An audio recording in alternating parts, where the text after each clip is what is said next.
السلام علیکم ورحمۃ اللہ تعالی وبرکاتہ۔ آج کی مجلس میں غصے کا روحانی علاج پیش کیا جاتا ہے۔ جس انسان کو غصہ اس قدر آتا ہو کہ غصے میں وہ بے قابو ہو جاتا ہو، یا اس کو یہ بھی معلوم نہ رہتا ہو کہ میں نے کیا بولا، میں نے کیا کہا، میری زبان سے کیا نکلا اور غصے میں نے اپنے ہاتھوں سے کیا کیا، جو بالکل بے قابو ہو جاتا ہو اور غصے میں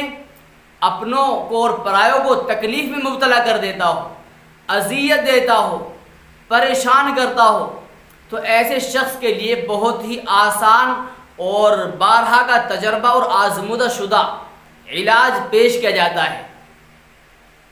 جس انسان کو یہ مرض ہو کہ اس کو بات بات پر غصہ آ جاتا ہو، بات بات پر اس انسان کو غصہ آ جاتا ہو، اس کے بدن کے اور مزاج کے اندر گرمی پیدا ہو جاتی ہو، تو ایسے شخص کو چاہیے کہ وہ کسی برتن یا لوٹے میں پانی لے کر وضو کرے، اور جب بھی وہ وضو کرے مستقل وضو کرنے کو ایک معمول بنائے، اور وضو سے بچے ہوئے پانی کو وہ کھڑے ہو کر کے پی لے۔ تو یہ وہ عمل ہے کہ جس کی برکت سے انشاءاللہ القوی اس کا غصہ کافور ہو جائے گا، ختم ہو جائے گا، اور یہ بیماری ہمیشہ ہمیشہ کے لیے ختم ہو جائے گی۔ یہ نسخہ بارہا کا تجربہ شدہ ہے، آزمودہ ہے، مفید ہے، مستند ہے اور صحیح ہے۔ اس لیے جن حضرات کو یہ بیماری لاحق ہے، ان کو بات بات پر غصہ آ جاتا ہے، وہ بھڑک اٹھتے ہیں، گرما جاتے ہیں، بے قابو ہو جاتے ہیں، اور پھر بعد میں ندامت اور شرمندگی اٹھانی پڑتی ہے، تو ایسے شخص کے لیے یہ بہت ہی مجرب اور مفید عمل پیش ہے۔ ایک صحیح روایت میں موجود ہے، حدیث پاک کے اندر آتا ہے کہ جس شخص کو غصہ آئے تو اس کو چاہیے کہ وہ وضو کر لے۔ دوسرا طریقہ یہ بیان کیا گیا کہ جس شخص کو غصہ آتا ہو یا غصے میں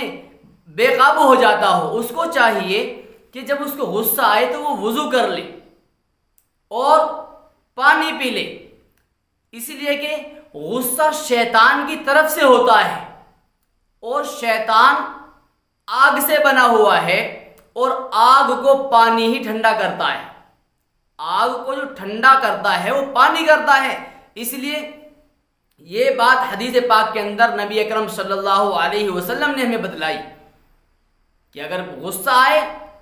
تو اول نسخہ یہ بتلایا کہ وہ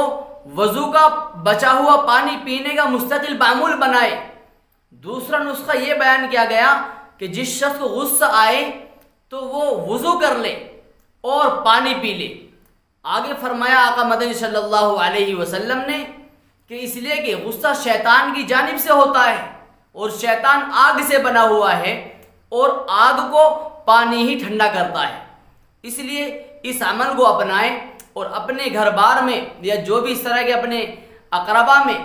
رشتہ داروں میں کوئی ایسے اشخاص ہوں جو اس بیماری میں مبتلا ہوں، جن کو یہ بیماری لاحق ہو، ان کو اس نسخے کو ضرور بتلائیں۔